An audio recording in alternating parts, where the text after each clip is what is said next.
Jaya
हरे कृष्ण। हरे कृष्ण।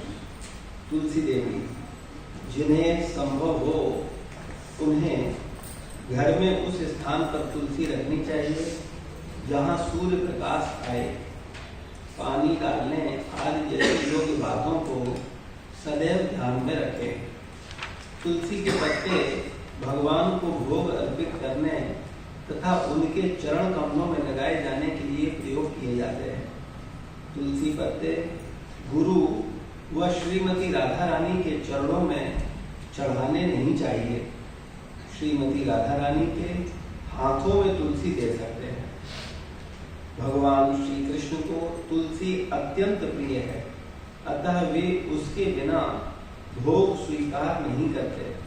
यदि संभव हो तो प्रतिदिन तुलसी महारानी की पूजा करें। भगवान के लिए वस्त्र बनाते समय तथा फूलों का हार बनाते समय विशेष ध्यान देना आवश्यक है। सुई में धागा डालते समय थूक का प्रयोग कदापि न करें। फूल, कपड़ा इत्यादि भूमि पर न रखकर किसी कपड़े पर रखें।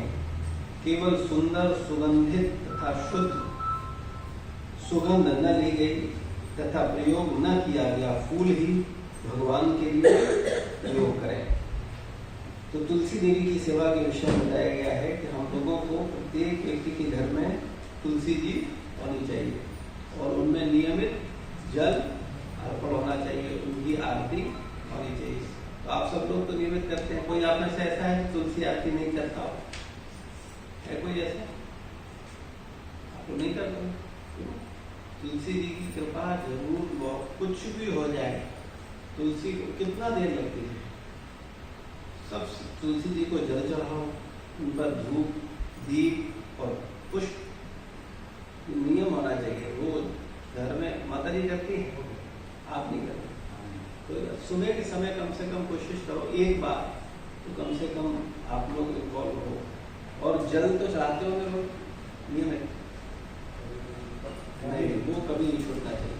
अगर मान लो जैसे मंदिर के अंदर भी है, एक भक्त आरती करता है और सब लोग उस आरती में सम्मिलित होते हैं, गुणगान करते हैं, प्रार्थनाएं करते हैं, लेकिन परिक्रमा और जल प्रत्येक भक्त चढ़ाता है। तो ऐसे ही आपको भी अपने घर में प्रत्येक व्यक्ति को, चाहे बच्चा हो चाहे आप हो, जब आप नहीं कर रहे हो तो आप बच्चों को भी नहीं करवाओगे। तो आप हो चाहे बच्चे हो, नियमित कम से कम इतना जरूर करें, जल डालें और उनकी प्रदक्षिणा करें और प्रणाम करें। मान लो आरती माता जी कर रहे हैं तो आपका ये नियम पक्का होना चाहिए कि कोई दिन ऐसा न जाए जब आप तुलसी में जल न दो। ठीक है ना? जल नियमित देना है। और अगर हम गंभीरता पूर्वक भक्ति में बढ़ना चाहते हैं तो हमें तुलसी आरती कम से कम एक बार सुबह सुबह जरूर करना चाहिए। ऐसा नहीं है कि सब अलग करेंगे। अगर पत्नी कर रही है तो उस समय आप सम्मिलित हो, कभी आप करो, कभी पत्नी करें, कभी बच्चे करें। ऐसे कभी जैसे मंदिर में होता है, कभी कोई भक्त करता है, कभी कोई भक्त करता है और सारे लोग उस आरती में सम्मिलित होते हैं। तो ऐसे करके हमको हमेशा आरती करनी चाहिए। और आरती करते समय ये हमेशा ध्यान रखो, जब भी आरती जैसे मंदिर में भी होता है तो क्या उसका तरीका है, उसको हमेशा ध्यान रखो। जैसे आरती की प्लेट होती है तो जब आप आरती की प्लेट उठाने जाते हो तो उससे पहले अपने हाथ धुलने चाहिए, है ना? जल रखा होता है आजकल, आप उसमें से लेकर के हाथ धुलो, फिर आप आरती का प्लेट उठाओ, फिर जहाँ रख रहे हो वहाँ पर जल डालो और उसके बाद उस प्लेट को वहाँ रख सकते हैं। ठीक है? और अगर आरती करनी है तो कैसे करते हैं? हम आचमन करते हैं सबसे पहले। ठीक है? आचमन करने के बाद, आचमन पता है ना सबको? ओम केशवाय नमः, ओम नारायण नमः, ओम नारायण नमः, और तीनों बार जल। आचमन करने के बाद हाथ धुल के 3 बार अगरबत्ती पर जल डालो। ठीक है? माचिस से आग लगाने के बाद अगरबत्ती को 3 बार जल से स्पर्श करो। घंटी पर 3 बार जल डालो, उसको शुद्ध करो और उसके बाद 7 बार तुलसी जी, प्रभुपाद जी को, गुरु को मन में प्रणाम करके उनको अर्पित करके, क्योंकि हम कभी भी भगवान की सेवा डायरेक्ट नहीं कर सकते और भक्त लोग कभी नहीं करते। वो हमेशा अपने गुरु को ऑफर करते हैं, गुरु अपने गुरु को ऑफर करते हैं और इस तरह से ये राधा रानी तक पहुंचता है और फिर राधा रानी जब कृष्ण को देती है तो कृष्ण उसे स्वीकार करते हैं। तो इसीलिए हमेशा गुरु को ध्यान करते हुए, प्रभुपाद जी को ध्यान करते हुए हम लोग अगरबत्ती अर्पण करते हैं। हम करते हम जरूर है, लेकिन भाव ये नहीं होता है कि हम कर रहे हैं। लेकिन आज के समय में हम लोग बड़े ईर्ष्यालु और द्वेषी स्वभाव के हैं, है ना। मान लो गुरु आरती कर रहे हो तो हमारा मन क्या आता है, इनको हटाओ, हम आरती करें, ठीक है। जबकि हम करेंगे तब भी हम नहीं करेंगे, तब भी हम आरती, हम खुद कोई चीज अर्पण नहीं करेंगे। हम किसे अर्पण करेंगे? गुरु को अर्पण करेंगे। गुरु अपने गुरु को अर्पण करेंगे और वो भगवान को अर्पण करेंगे। ऐसे करके ये परंपरा है।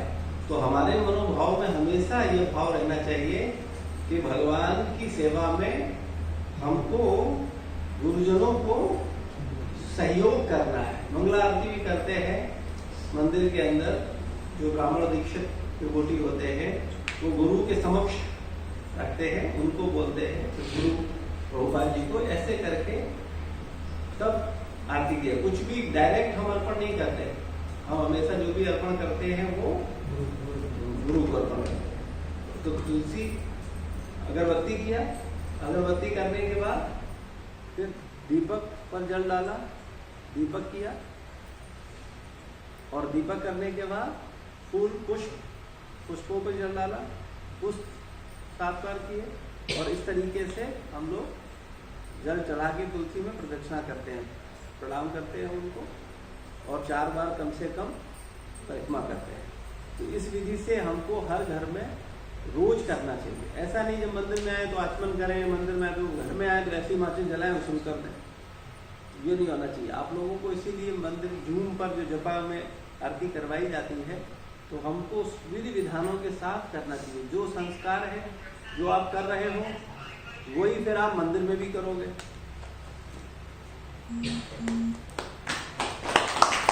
और अगर आपका अभ्यास नहीं है तो फिर आप मंदिर में भी नहीं करोगे, वहां पर भी गलती होगी। तो ये तो कोई ऐसा थोड़ी कि मंदिर में करना है, ये तो विधि है ना। तो हमको रोज करना चाहिए इसी तरह से। और अगर इसमें कोई भक्त भूल कर रहा हो तो आपस में आप सब लोग जिनको पता है उन भक्तों को बड़ी विनम्रता पूर्वक उनको बता करके करेक्ट कर सकते हैं। और जब करेक्ट किया जाए तो उस व्यक्ति को बुरा नहीं लगना चाहिए। 2 चीजें हैं, करेक्ट करें तो हम भी इस तरह से करेक्ट न करें जैसे आदेशात्मक करेक्ट कर रहे हो, ये भी ठीक नहीं है। और जिसको करेक्ट करने के लिए बोला जा रहा है उसे बुरा नहीं मानना चाहिए, उसे खुश होना चाहिए कि मेरी एक गलती में सुधार हो गया। भाई अगर ये भक्त हमें नहीं बताते तो कैसे होता। तो बताने वाला भक्त भी अपनी बात को विनम्रता पूर्वक बताए और दूसरे व्यक्ति को भी क्या चाहिए कि वो गलती को दोबारा न करे। ये ना सोचे कि हाँ ठीक है ऐसे ही होता है, क्या फर्क पड़ता है, आरती तो हो गई ना। अब ऐसा थोड़ी है कि 3 बार ही जल डालेंगे, अरे 1 बार डाल दिया तो क्या। ऐसे जो जैसे बताया है, विधि बताई है, उसी विधि के अनुसार हम लोगों को प्रॉपर अपनी साधनाएं और सेवाएं करनी चाहिए। तो तुलसी आरती जिस तरीके से बताया है इस तरीके से नियमित कितने लोग करते हैं, ठीक, और कितने लोग ऐसे नहीं करते हैं लेकिन ऐसे नहीं करते। तो बहुत से लोग हैं जिनको अपने ऊपर काम करने की जरूरत है। तो प्रॉपर जैसे समझ आया है, समझ आ गया। अभी कोई प्रश्न है किसी का तो पूछ सकते हैं। क्लियर है बाबा जी? जल में क्या गंगा जल भी डालना होगा? जल लेते हैं तो गंगा जल है जरूर, अच्छा है, ठीक है। जब जल लेते हैं तो पहले गंगा जल डालो, उसके बाद उसमें और जल डालते हैं, ठीक है।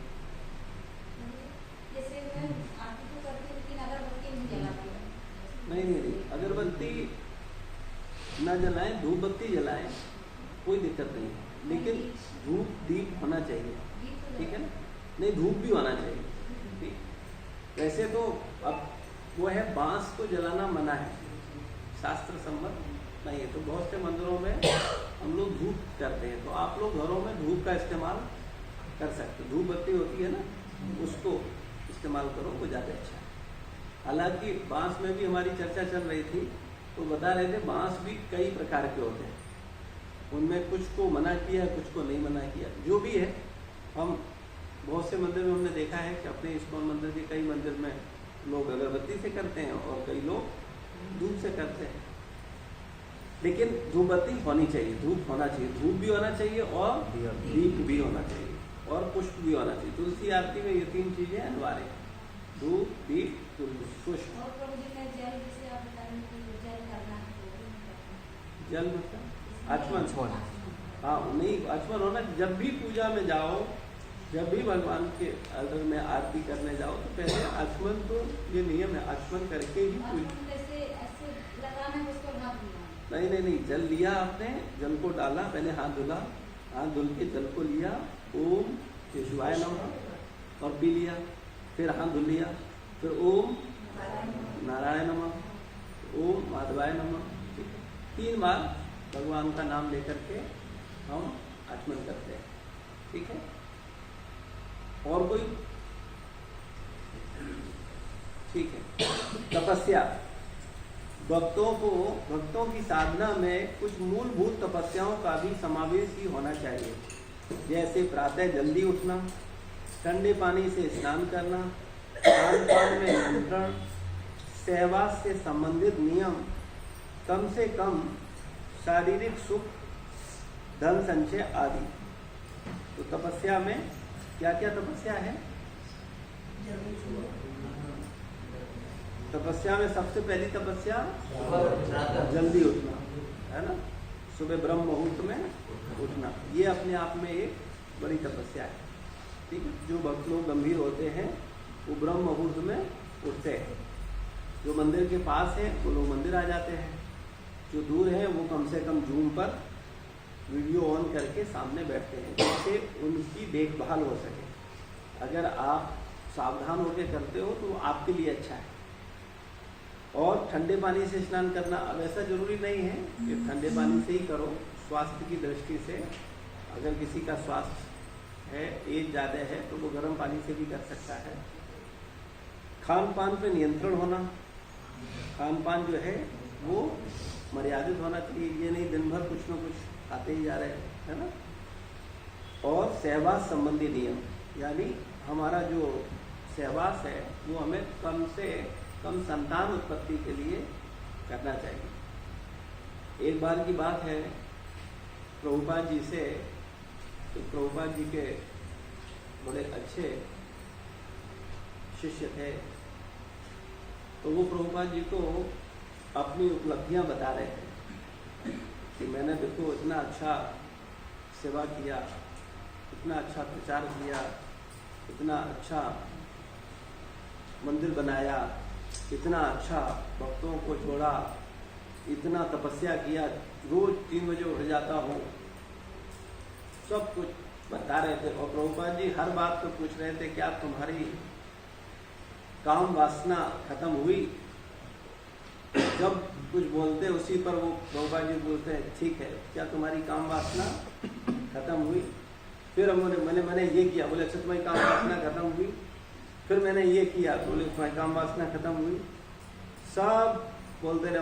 प्रभुपाद जी हर बात में एक ही बात पूछते हैं, क्या तुम्हारी काम वासना खत्म हुई? तो कहने का तात्पर्य इतना है कि ये सब एक्सटर्नल हैं जो हम कर रहे हैं, लेकिन हमें इंटरनल भी देखना है कि हमारी चेतना शुद्ध हो रही है या नहीं हो रही। हम अभी भी कामासक्त हैं या काम से अपने को निकालने में सफल हो रहे हैं, या वही पशुवत सुखी मनुष्य जीवन में ही लेना चाहते हैं। क्योंकि भौतिक जगत का ये सबसे बड़ा बंधन है मैथुन, सहवास। इससे जब व्यक्ति ऊपर उठता है तब वो इस भव बंधन से निकलने की आशा कर सकता है। तो हम सब लोगों को ये नहीं सोचना चाहिए कि हम ब्रह्मचारी नहीं है, हम गृहस्थ आश्रम में हैं तो हमारे पास स्वतंत्रता है। हम लोगों को बहुत मर्यादित संग करना चाहिए और प्रयास करना चाहिए कि कैसे हम सब इस काम भावना से मुक्त हों, क्योंकि ये काम वासना ही हमें बार बार इस भौतिक जगत में वापस लेके आती है। तो हम सब लोगों को इस पर ईमानदारी से कार्य करना चाहिए।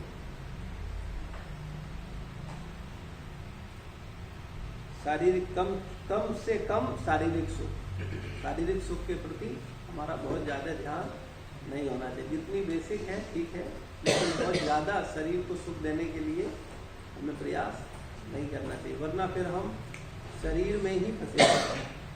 चेतना पूरी शरीर में ही बनी रहती है। आत्मा की चर्चा तो करते हैं, लेकिन आत्म स्तर पर कभी स्थित नहीं हो पाते, क्योंकि चिंतन और कार्यकलाप निरंतर शरीर स्तर पर ही होते रहते हैं। तो इसलिए प्रयास, जो एक साधक सोचता है कि मुझे इस जन्म के बाद भगवत धाम जाना है, मुझे वापस नहीं आना है, या मुझे संसार से मुक्त होना है, तो उसको ऐसा प्रयास करने का वो अभ्यास डाल सकता है। और धन संचय आदि, तो धन संचय पे भी बताया गया, बहुत अधिक धन संचय नहीं करना चाहिए। जितनी आवश्यकता है उतना भविष्य के लिए जरूर रखना चाहिए, लेकिन बहुत अधिक धन संचय आध्यात्मिक दृष्टि से बहुत अच्छा नहीं है। भक्तों के लिए सबसे महत्वपूर्ण तपस्या है निश्चित दिन में उपवास करना, जैसे एकादशी, जन्माष्टमी, रामनवमी, नरसिंह चतुर्दशी, गौरांग महाप्रभु का जन्म दिवस, नित्यानंद त्रयोदशी, श्री अद्वैताचार्य जन्म दिवस, बलराम पूर्णिमा, राधाष्टमी, वामन द्वादशी, शिवरात्रि और शील प्रभुपाद के जन्मदिन एवं आचार्यों के आविर्भाव तथा तिरुभाव दिवस इत्यादि, इन सब पर उपवास कर सकते हैं। हम सब लोग, जैसे कि हमारे आचार्य जो हम लोगों के जो गुरुजन है, उनका आविर्भाव तिरुभाव होता है, तो उस दिन भी हम लोग क्या करते हैं, व्रत रखते हैं, फास्ट करते हैं।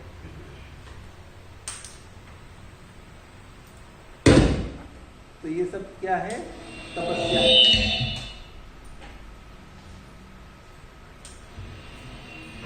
एकादशी,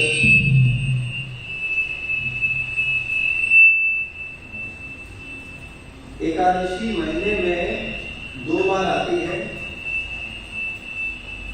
तय तपस्या का दिन है तथा वैष्णव इसका पालन करते हैं।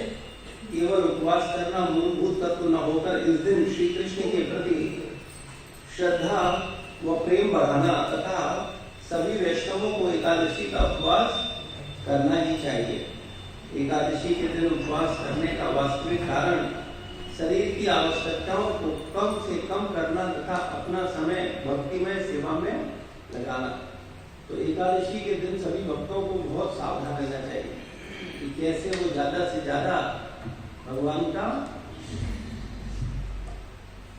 भक्ति करेंगे, क्योंकि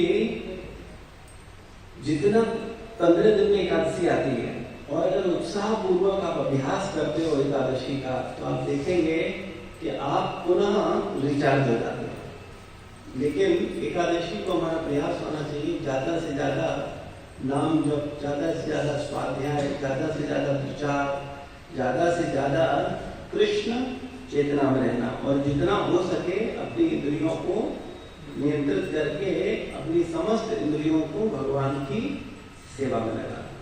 तो जितना, अगर आप एक दिन एकादशी का पूरा दिन की कोशिश करो, वैसे तो भगवान ने बोला है मन मना भोग मत, तो यानी मेरा सदैव चिंतन करो, तो कम से कम रोज तो हमसे नहीं होता है, तो रोज तो ऐसा अभ्यास नहीं है, लेकिन एकादशी के दिन हम कम से कम अपना नियम बनाए कि आज हम निरंतर कृष्ण चिंतन करने का अभ्यास करेंगे। आज हम ज्यादा से ज्यादा नाम जप करेंगे, ज्यादा से ज्यादा श्रवण करेंगे, ज्यादा से ज्यादा सत्संग करेंगे, ज्यादा से ज्यादा प्रचार करेंगे।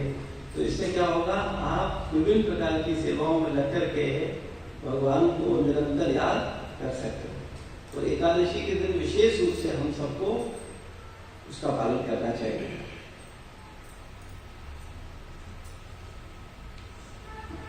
एकादशी के दिन 12 बजे तक कम से कम निर्जल उपवास करना चाहिए।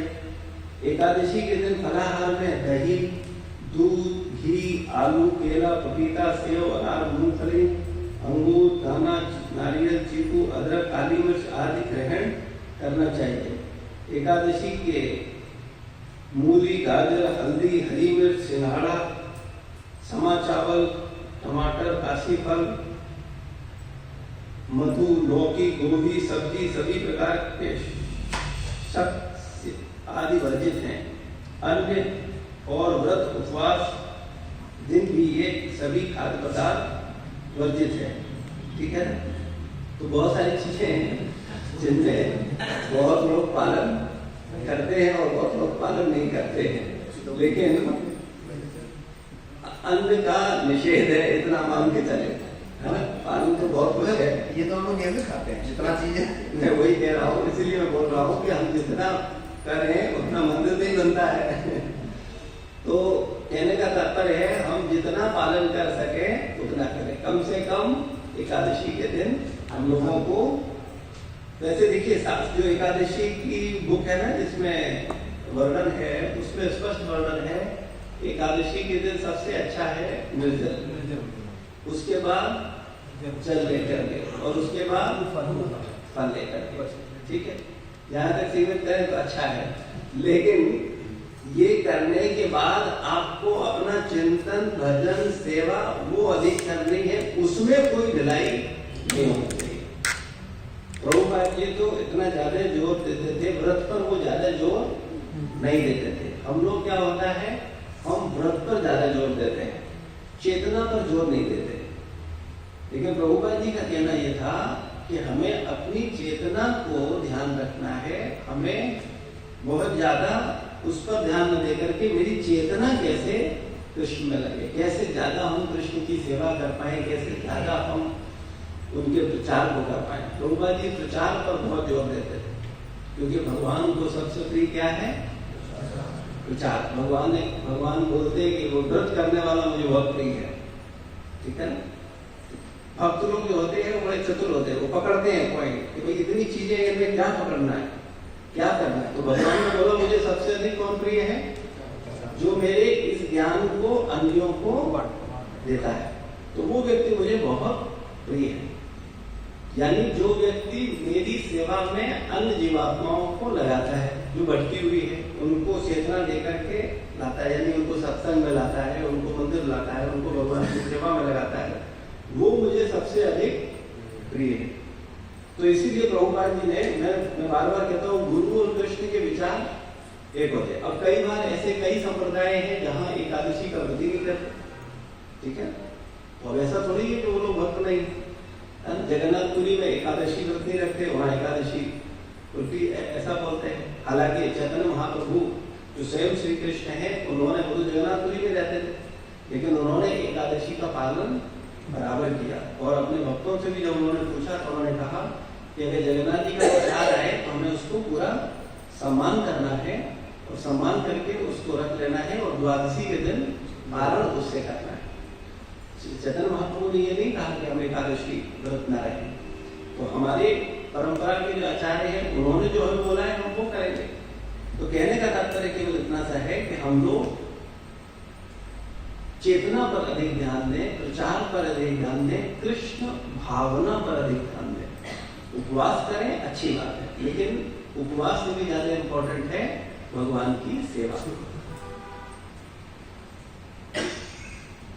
उपवास का पारण दूसरे दिन द्वादशी दिन दर्शिका में बताए गए समय के अनुसार करें। एकादशी का पारण एक निश्चित समय में होता है, उसी समय में करना चाहिए। और जो लोगों का समय निकल जाता है तो लोग वक्त क्या करते हैं, उस दिन भी व्रत रखते हैं अपने को लापरवाही का दंड देने के लिए। तो निर्भर करता है हम कितने गंभीर हैं, हम कितना उसको पालन कर रहे हैं। एकादशी के दिन कठोरता से अनाज व दालों का सेवन वर्जित है। यदि कोई एकादशी के दिन पूरी तरह से खान पान वर्जित निर्जल करके भी अपने नियत कर्तव्यों एवं कर्मों का पालन कर सकता है तो वह भक्त निर्जल एकादशी कर सकता है, ठीक है ना। यानी वो अगर अपनी प्रॉपर सेवाएं करते हुए करे, ये नहीं कभी निर्जल रखेंगे, अभी कमरे में बंद हो गए, अब हम आज कोई सेवा नहीं करेंगे क्योंकि एकादशी है इसलिए हम निर्जल हैं, अब हम कुछ नहीं करेंगे, हमको बोलने में दिक्कत हो रही है, हमको चलने में दिक्कत हो रही है, हमको ये करने में दिक्कत हो रही है। तो बेहतर है कि हम प्रसाद पाएं। और एक सबसे बड़ी चीज इसको हम सबको जरूर समझना चाहिए, अगर निर्जल एकादशी रख के आपके अंदर श्रेष्ठता का भाव आए कि आप और सब लोगों से ज्यादा उन्नत भक्त हो गए हो, ठीक है ना, तो एकादशी को प्रसाद ले लेना चाहिए निर्जल की अपेक्षा, वो ज्यादा अच्छा है। वो प्रसाद उतना नुकसान नहीं करेगा जितना तुम्हारा श्रेष्ठता का भाव तुम्हें गिरा देगा। तो ये हमेशा ध्यान रखो। भक्त समाज में एक बात हमेशा ध्यान रखना, ये परंपरा कैसी है, वैष्णव परंपरा क्या बोलते हैं,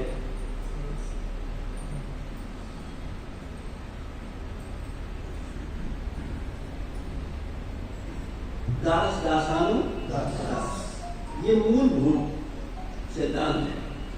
हमें दासों के दासों का दास बनना है। अगर हम इस भावना में हैं तब तो हम भक्ति में उन्नति कर सकते हैं। और अगर हमारा भाव ये है हम किसी के दास नहीं है और हम सबको दास करेंगे, तो ये चेतना ठीक नहीं। भाई कोई आपसे भी तो वरिष्ठ है, अगर आप किसी से वरिष्ठ हो तो आपसे भी तो कोई वरिष्ठ है।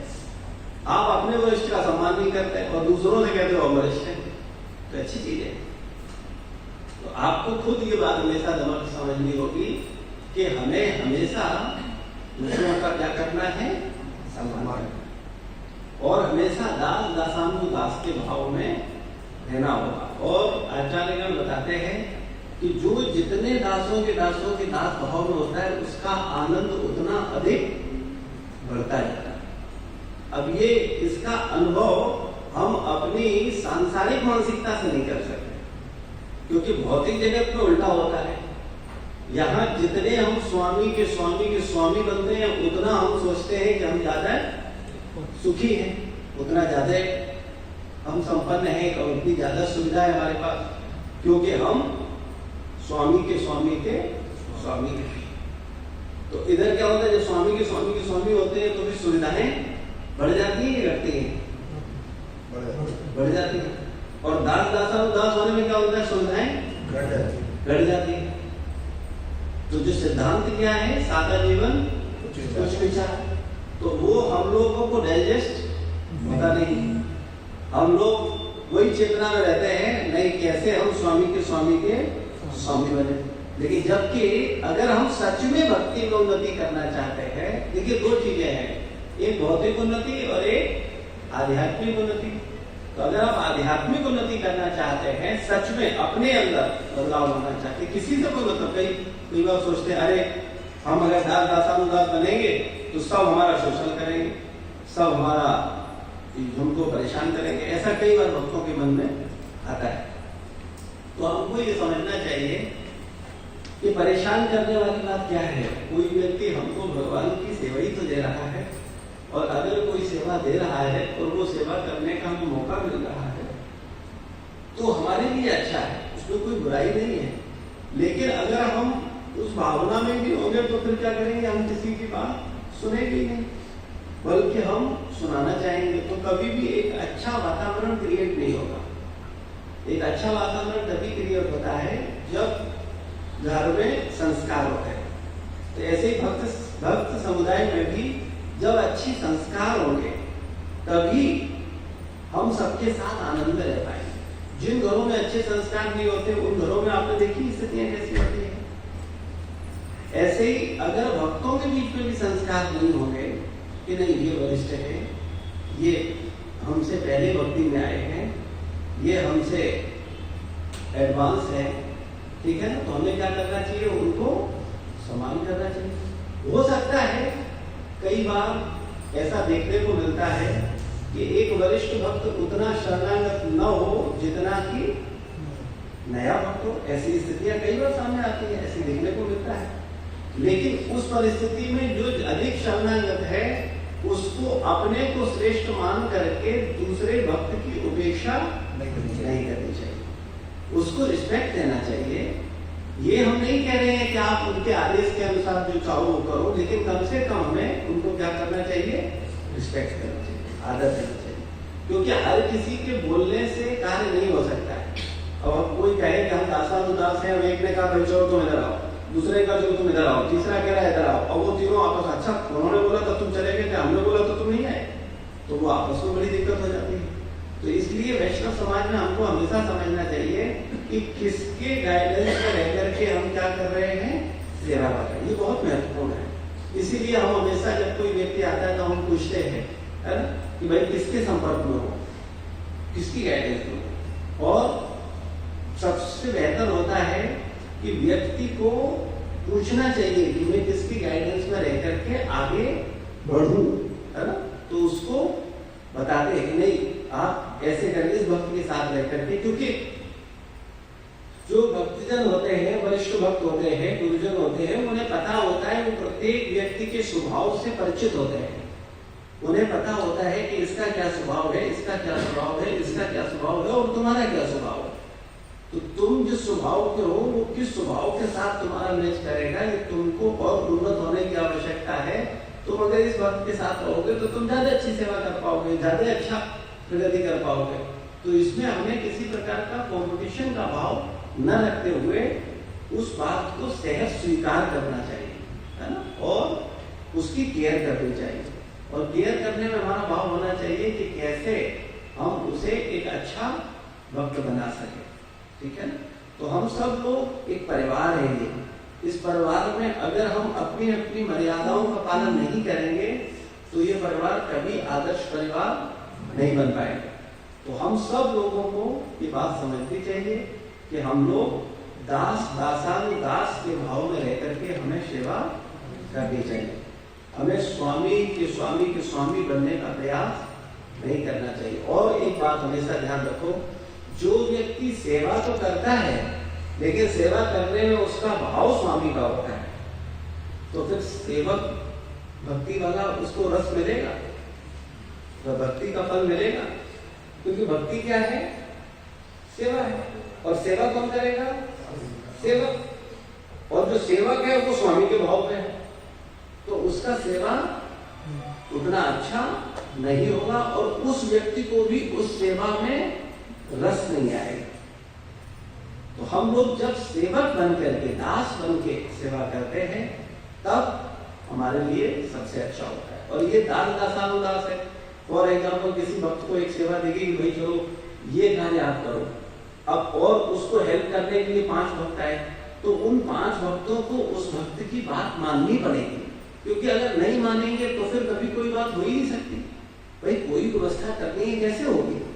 हर व्यवस्था में इसीलिए बोला जाता है ना, भाई ये टीम है, इस टीम के ये टीम लीडर है, एक ये टीम है, इसके ये टीम लीडर है, ये सेवा है, इसके ये टीम लीडर है।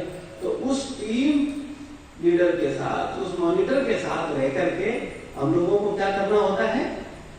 सेवा करना होता है। और इससे क्या होता है? वो सेवा अच्छे से होती है, ठीक है।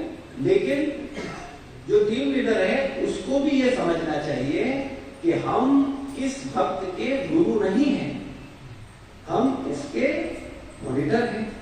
हम उस पे वो अधिकार नहीं रख सकते कि हम उसको गुरु की तरह आदेश दें, बल्कि प्रेम पूर्वक एक छोटे भाई की तरह उसके साथ व्यवहार करना चाहिए। तो ये दोनों तरफ में ये सामंजस्य हमेशा बैठना चाहिए। इससे क्या होगा? हमारे भक्तों का जो संबंध है आपस में वो कैसा होगा? मधुर होगा। और हम लोग बड़ी से बड़ी सेवाओं को बड़ी आसानी से कर पाएंगे।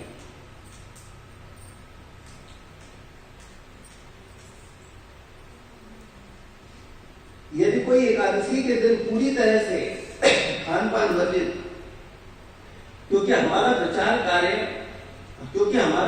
का कार्य है तथा निर्जल संपूर्ण खान पान रहित रहना हमारी सेवा तथा प्रचार कार्य में बाधा डाल सकता है। यदि ऐसा है तो निर्जल उपवास न करें एवं उपवास का थोड़ा प्रसाद तथा पानी ग्रहण करके सेवा करें। तो हमें सेवा पर अधिक ध्यान देना है, तपस्या से अधिक सेवा पर ध्यान देना है। यदि कोई एकादशी के दिन उपवास करना भूल जाता है अथवा तोड़ देता है तो उसे दूसरे दिन अर्थात द्वादशी को उपवास करके त्रयोदशी को अपना उपवास छोड़ना चाहिए। तो मान लो किसी कारण से किसी ने कुछ खा लिया तो क्या करना चाहिए? फिर उसे द्वादशी को उपवास करना चाहिए और उस दिन खूब खाना चाहिए, क्योंकि व्रत तो टूट ही गया है। हाँ, तो उस दिन भी नहीं खाना है और अगले दिन भी नहीं खाना, ठीक है। ये नियम का पालन होना चाहिए। अक्सर हमने देखा है कि किसी ने गलती से खा लिया, फिर उसका मन क्या बोलता है? अब तो टूट ही गया, लाओ आराम से, सब आराम से खाते हैं, अब क्या हो, तो खत्म ही हो गया, तो बचा गया है।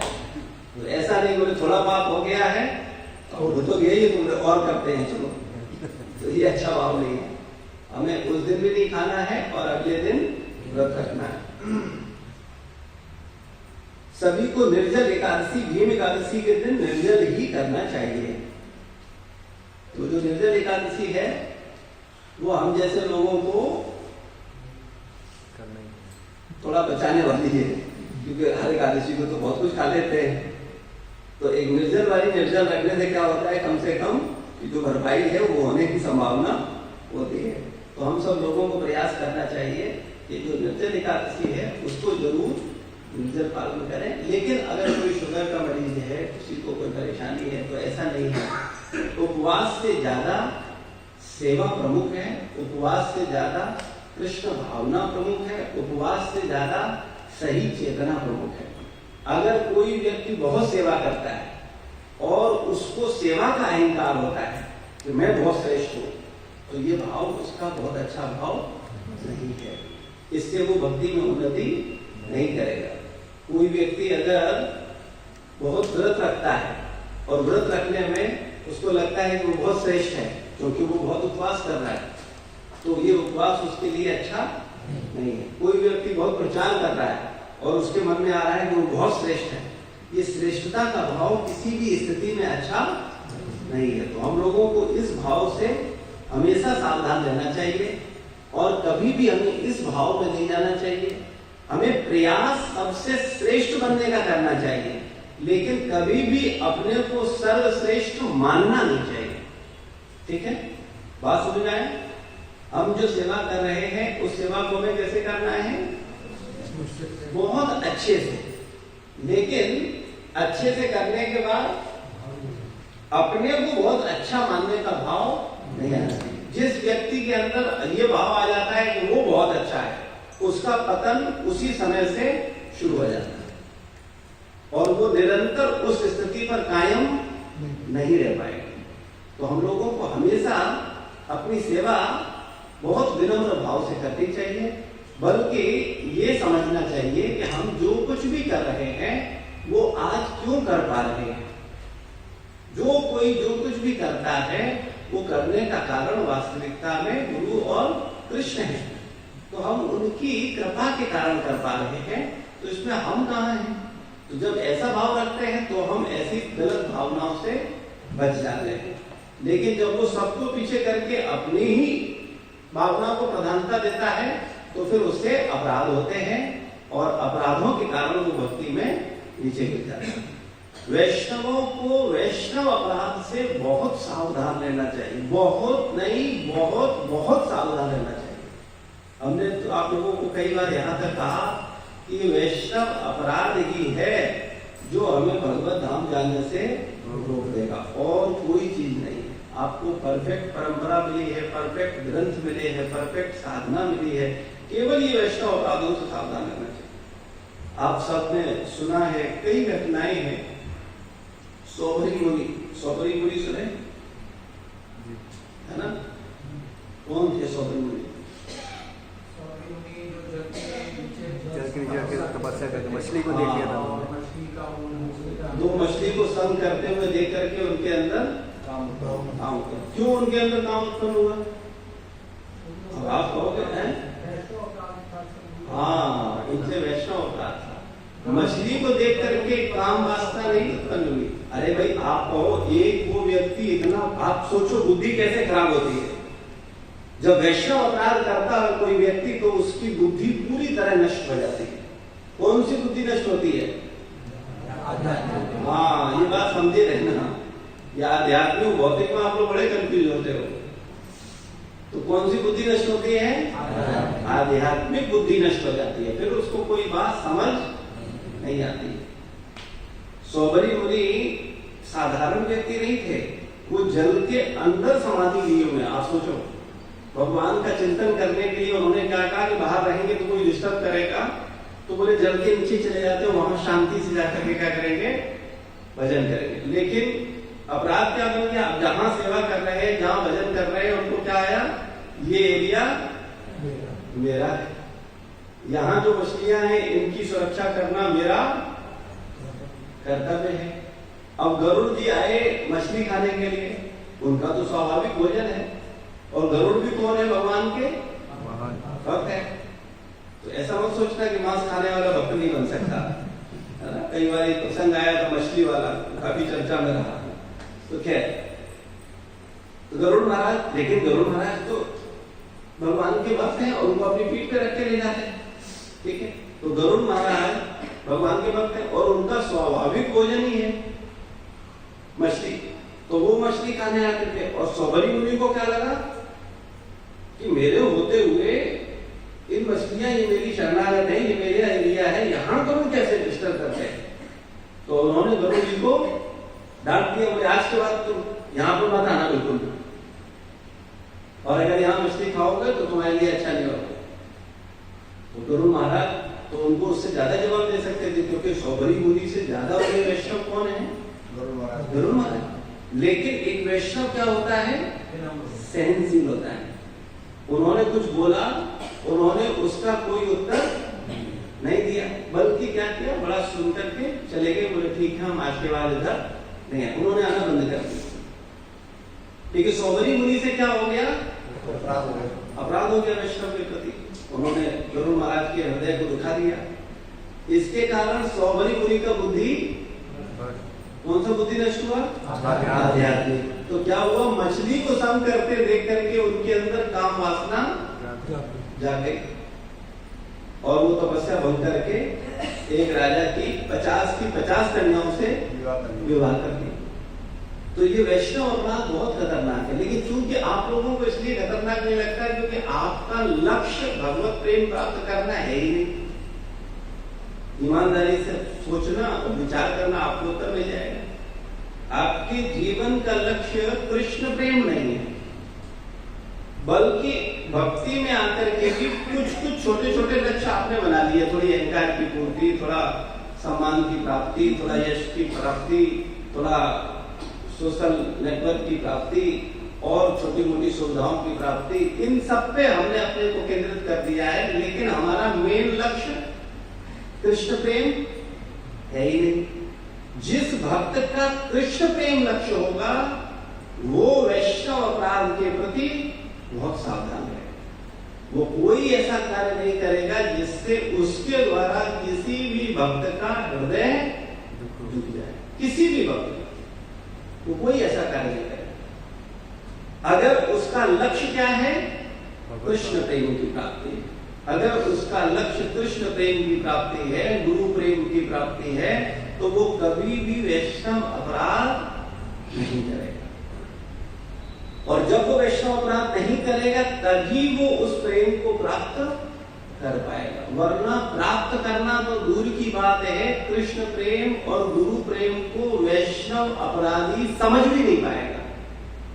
पाना तो बहुत दूर की बात है, उसकी समझ में ही नहीं आएगा कि क्या ये कृष्ण प्रेम होता है, ये है क्या, उसकी बुद्धि से परे हो जाएगा। तो इसलिए हम लोगों को बहुत सावधान करना चाहिए। लेकिन इसका कई दूर फायदा उठाते हैं। जो सच्चे भक्त होते हैं वो तो क्या करते हैं?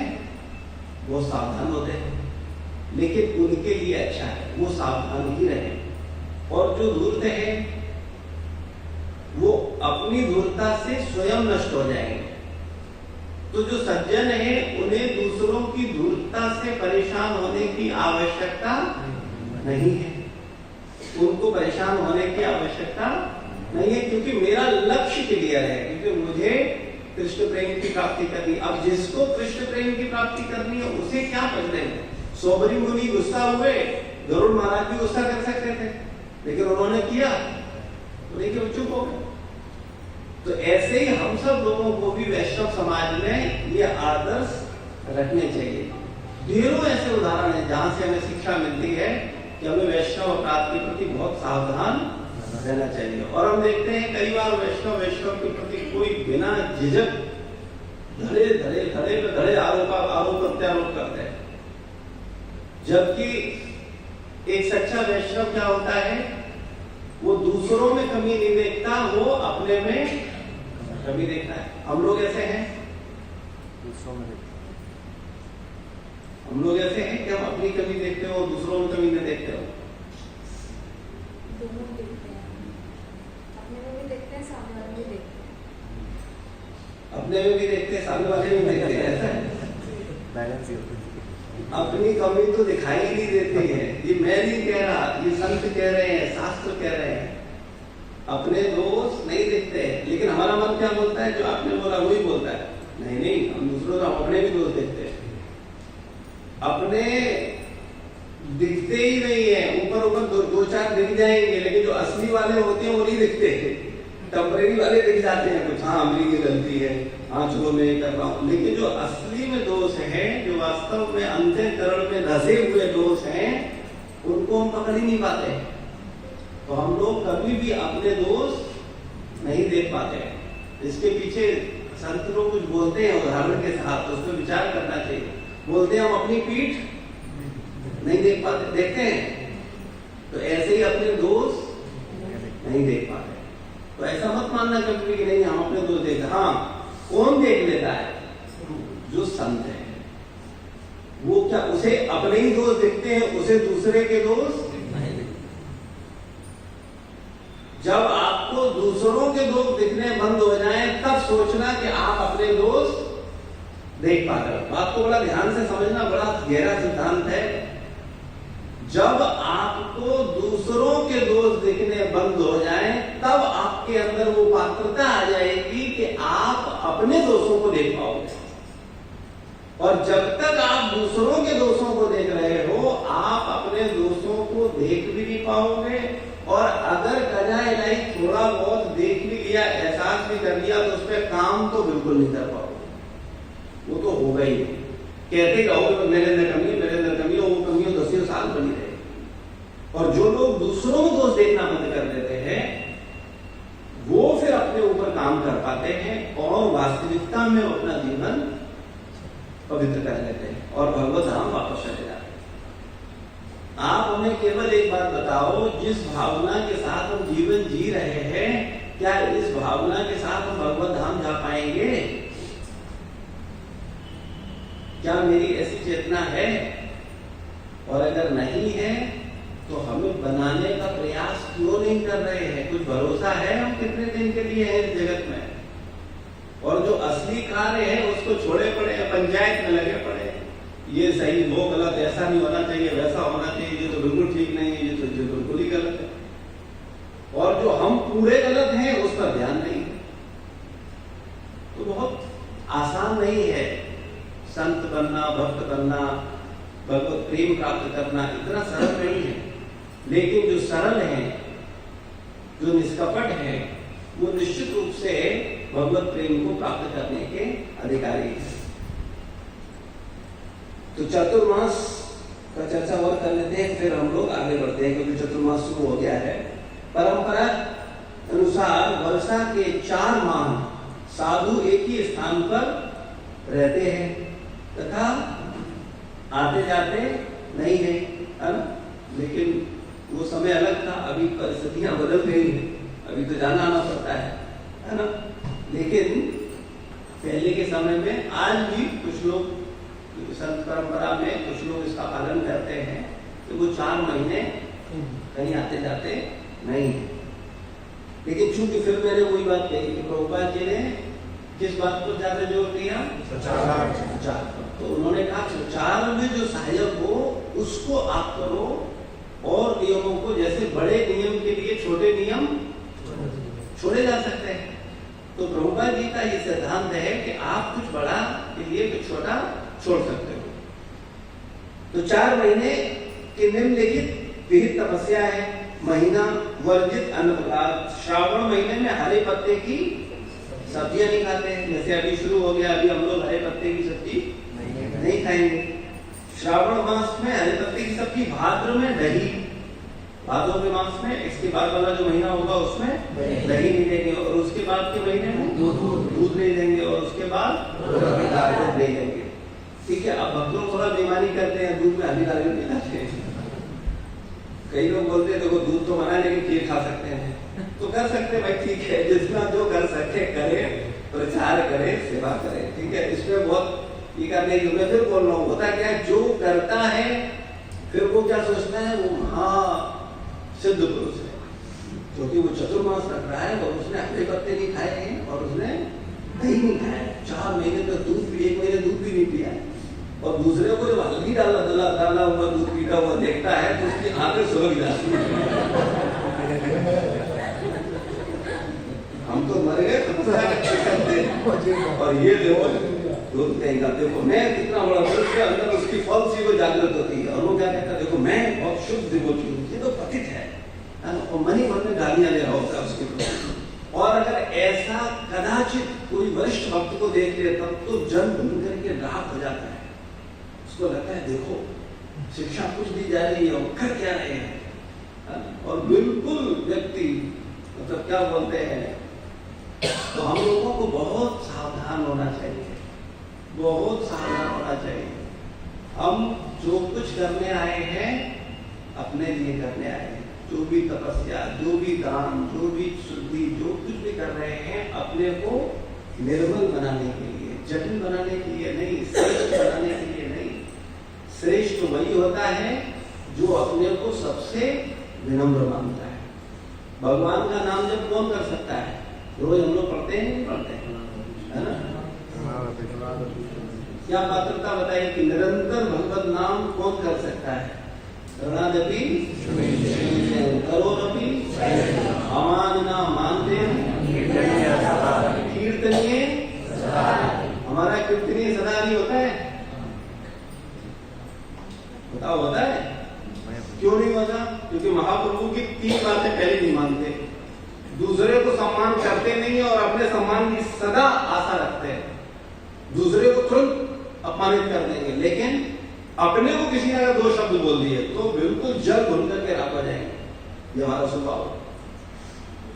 और जबकि वहां क्या बोला जा रहा है, कोई आपका अपमान करे तो आपको कोई परवाह नहीं करनी, दूसरे का अपमान आपको करना नहीं।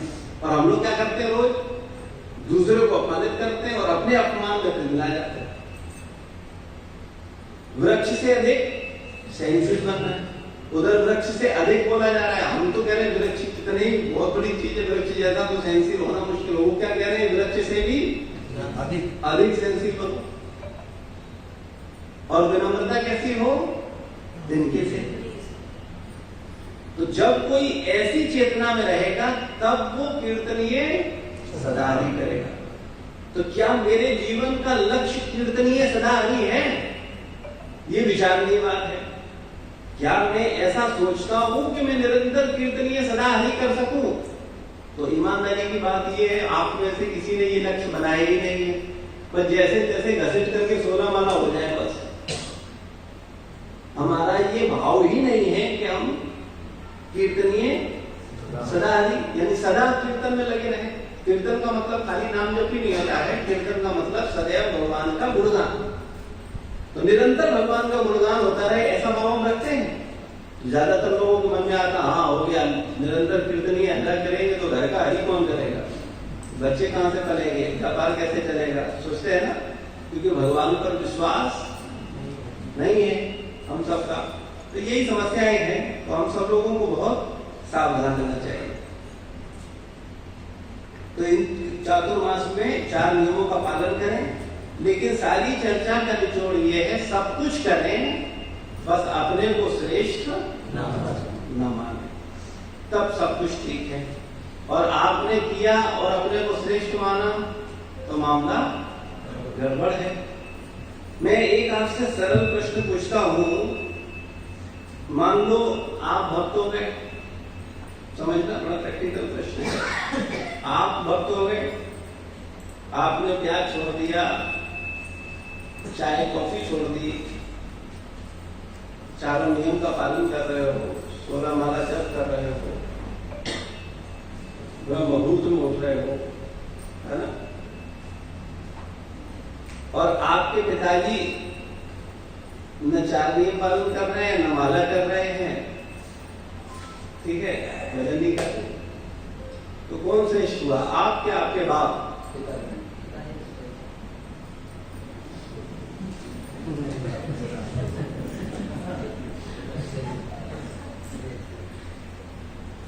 बताओ बुद्धिमानों,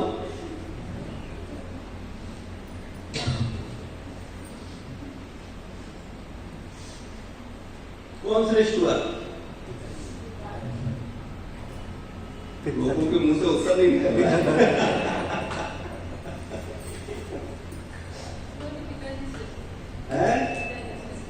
राजी हुए ना, लेकिन हम मूर्ख समझ नहीं पाते। हमको क्या लगता है हम सही हैं। हम श्रेष्ठ हो गए हैं, हम तो वैष्णव हो गए हैं और ये तो पतित हैं। नहीं, प्रहलाद महाराज से सीखो। प्रहलाद महाराज चारों नियम पालन करते थे कि नहीं करते थे? हम लोग तो प्रहलाद महाराज के पैरों की धूल भी नहीं है, ठीक है ना? और प्रहलाद महाराज के जो पिताजी थे वो उतने ही विपरीत थे, ठीक है ना? हम तो तुरंत वैष्णव अपराध बाप पे लगा देंगे। अभी कथा सुनी ना आपने वैष्णव अपराध वाली? तो सबके सब क्या कहेंगे जाकर के, ये पिताजी जो हैं रोज वैष्णव अपराध कर रहे हैं। एक मैं परम वैष्णव सुबह उठकर के साधना कर रहा हूँ, भजन कर रहा हूँ, और ये है कि मुझे डिस्टर्ब करते हैं, इनका अधोगति हो जाएगा। क्योंकि मेरे जैसे वैष्णव को ये क्या कर रहे हैं, दुखी कर रहे हैं। तो हम लोग इसी मानसिकता के, तो हम लोग बहुत सावधान। ये मैं बहुत छोटे सिद्धांत कभी कभी देता हूं, लेकिन आप लोग समझ पाओ नहीं समझ पाओ आपकी इच्छा है। ऐसे ही गुरुजन, पिता, गुरु, माता, भगवान, ठीक है, उनको हमें कभी भी अपने से तुलना नहीं करनी चाहिए, गलती से भी नहीं, और ना अपने से कंपेयर करना चाहिए कभी। श्रेष्ठ तो बहुत दूर की बात है, कोई समान भी नहीं है। जैसे भगवान को क्या बोला जाता है, असम ऊर्ध्व। कोई भगवान के समान नहीं है, तो भगवान से ऊपर हो ही कैसे सकता है? ऐसे ही दुनिया का कोई भी पुत्र पिता के समान नहीं है, तो ऊपर हो ही कैसे सकता है? ऐसे ही कोई शिष्य गुरु के समान नहीं है, तो ऊपर हो ही कैसे सकता है? चाहे वो गुरु से करोड़ गुना ज्यादा तपस्या कर ले, चाहे वो गुरु से करोड़ गुना ज्यादा श्लोक याद कर ले और ज्ञानवान बन जाए, चारों वेद, चारों प्राण, 18 प्राण सब उसको कंठस्थ हो जाए, ठीक है, लेकिन तब भी वो गुरु के समान भी नहीं हो सकता। श्रेष्ठता की तो बात छोड़ दो। तो ये तत्व ज्ञान को हम समझते नहीं है, और हम अपनी छोटी बुद्धि से कुछ भी अपराध करते रहते हैं, पिता के प्रति, माता के प्रति, पति के प्रति, गुरु के प्रति, भगवान के प्रति, वैष्णवों के प्रति, और इसीलिए हमारा कभी आत्म कल्याण नहीं हो पाता। हम इन्हीं फंसे रहते हैं अपराधों में। तो हम सब लोगों को बहुत सावधान रहना चाहिए। श्री प्रभुपाद की जय, प्रभु महाराज की जय, समस्त भक्त वृंद की जय। किसी का कोई प्रश्न है, कोई जिज्ञासा है तो पूछ सकते हैं। किसी भक्त का कोई प्रश्न, कोई जिज्ञासा? जी, कपट कैसे हो? आपसे कई बार पूछा है, सुनते भी हैं। कपट छोड़ दो तो निष्कपट हो गए, इसमें क्या मुश्किल? तो उसके लिए भगवान के सामने रो, और कोई तरीका नहीं। पुत्र एक पिता के से ऊपर श्रेष्ठ क्यों नहीं सकता? उनके फादर भी फॉलो नहीं कर रहे हैं, और पुत्र जो फॉलो कर रहा है तो क्यों नहीं श्रेष्ठ हो सकता? हाँ, क्योंकि पिता की वजह से उसका अस्तित्व है। आज वो अच्छा कर रहा हो, बुरा कर रहा हो, वो प्रसंग अच्छा बुरा बात की बात है। उसकी उत्पत्ति कहां से? तो उत्पत्ति करने वाले से अपने को श्रेष्ठ कैसे समझ सकता है? भगवान को ये भाव पसंद नहीं। प्रहलाद महाराज और हिरण्यकश्यपु में नो डाउट हिरण्यकश्यपु से प्रहलाद महाराज उत्तम है, लेकिन नहीं, प्रहलाद के मन में ये भाव नहीं है कि वो पिता से उत्तम है। हमारी दृष्टि में देखा जाए तो हमारी दृष्टि में हिरण्यकश्यपु और प्रहलाद में प्रहलाद उत्तम है। हम हिरण्यकश्यपु को थोड़ी फॉलो करेंगे, हम फॉलो कैसे करेंगे? प्रहलाद को करेंगे। और प्रहलाद सच में भक्त हैं, उनके पिता तो भक्त नहीं, वो असुर है, लेकिन चूंकि वो कौन है, प्रहलाद के पिता है, तो प्रहलाद के लिए वो क्या है, प्रहलाद के लिए चूंकि वो पिता है इसलिए श्रेष्ठ। प्रहलाद ये नहीं सोच सकते कि मैं पिता से श्रेष्ठ हो जाऊं। ऐसी कोई धूर्त शिष्य ये नहीं सोच सकता है मैं गुरु से श्रेष्ठ हो गया, अब मैं ये ज्यादा अच्छा कर रहा हूँ, ये ज्यादा बढ़िया कर रहा हूँ, और मैं ये अच्छा होता क्या, दूसरा एक दूसरे को सब बेवकूफ है मैं बोलता हूँ, तो सब सारे के सारे मूर्ख को बोलता हूँ, बुरा लग जाता है लोगों को। असलियत यही है, मैं सिद्ध करता रहता हूँ बीच बीच में। तो ये चीज जितनी जल्दी समझ में आए हमको उतना हमारे लिए अच्छा है। हमने एक मेरा भेजा था ना आपको हरे कृष्णा सेवादार पर, कि हम लोग कौन है, मूर्ख है, और शुरुआत अध्यात्म की इसी से होती है, और जब ज्ञान मिलता है तो फिर पक्का एहसास हो जाता है कि हाँ हम मूर्ख है। तो सब खेल समझ का है, ठीक है। ये भी कहा गया कि विभीषण बंधो तजिए समझदारी परिभूत तजिए प्रहलाद की बात। बिल्कुल सही बात, तजने को बोला गया है लेकिन अपमान करने को नहीं बोला गया है। और प्रहलाद ने पिता को त्यागा, किस लिए त्यागा, भगवान की सेवा करने को नहीं त्यागा, बस ये बात नहीं मान, और पिता को नहीं त्यागा। अगर पिता को त्याग दिया होता तो प्रहलाद ये बोल पाते मेरे पिता का उद्धार कर दो। बताओ, हर बात बड़ी गहरी है। हम कहते हैं ना क्योंकि हम लोग मूर्ख हैं इसलिए हम समझ नहीं पाते क्या त्यागने को बोला है। तो जो प्रहलाद, तो प्रहलाद ने पिता त्यागे, क्या त्यागे, उनकी आदेशों का उल्लंघन किया। कौन से आदेश, जो भगवान की सेवा में बाधक थे, बस। क्या भरत ने माता ही को त्याग दिया, क्या त्यागा, उन्होंने कहा कि राम को ऐसा नहीं हम करेंगे, उन्होंने उनकी बात को त्याग दिया, ठीक है ना। किसको त्याग, उनकी बात को त्यागा, बलि ने शुक्राचार्य को नहीं त्यागा है। शब्द उतना उचित नहीं करता, क्योंकि अगर मूर्ख होते तो यहाँ पे बैठते थे, अज्ञानी कह सकते। अज्ञानी और मूर्ख दोनों एक ही बात है ना। अज्ञानी और क्या अंतर है, थोड़ा बताइए। अंतर यह है कि मूर्ख जिसको कुछ नहीं मालूम, लेकिन जिसको कुछ मालूम है लेकिन उसको ज्ञान नहीं है, वो अज्ञानी।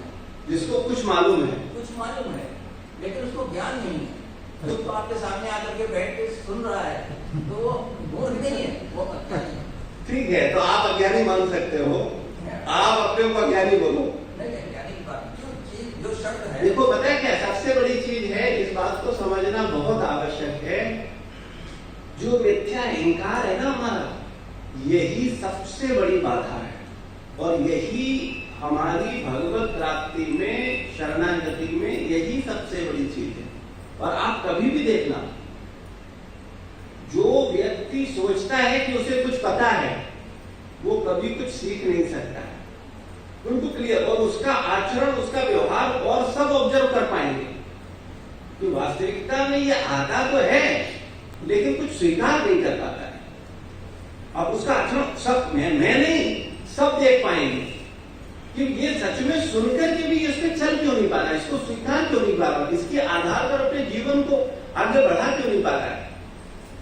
और जो व्यक्ति पूर्ण रूप से इस बात को हृदय से स्वीकार करता है, वो उतनी तीव्रता से उन सब चीजों को स्वीकार कर लेता है। बल्कि वास्तविकता में यहां तक कहा गया कि जो व्यक्ति अपने को सच में मूर्ख मानता है वही सबसे विद्वान है, ये भी शास्त्र में बताया।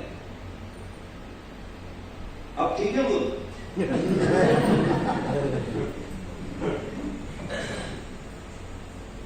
और कोई प्रश्न किसी का? चतुर्मास में जो आपने बताया कि ये चीजों को छोड़नी है इस मन पे, इसके अलावा भी कोई नियम है चतुर्मास का? हम जितना पालन कर सकें। कुछ भक्त लोग एक बार खाते हैं, कुछ लोग एक स्थान पर रहते हैं, कुछ लोग 4 मास फलाहार करते हैं। जो तपस्या है, आप जो तपस्या का प्रण ले सकते हैं वो लें, लेकिन कोई तपस्या का प्रण ले सकता है कि मैं इन 4 माहों में खूब प्रचार करूंगा, मैं इन 4 माहों के अंदर 400 भक्त बनाऊंगा। तो ये उसका संकल्प अन्य सारे संकल्पों पर दिया संकल्प। ठीक है, धन्यवाद। वो अगली दे दो।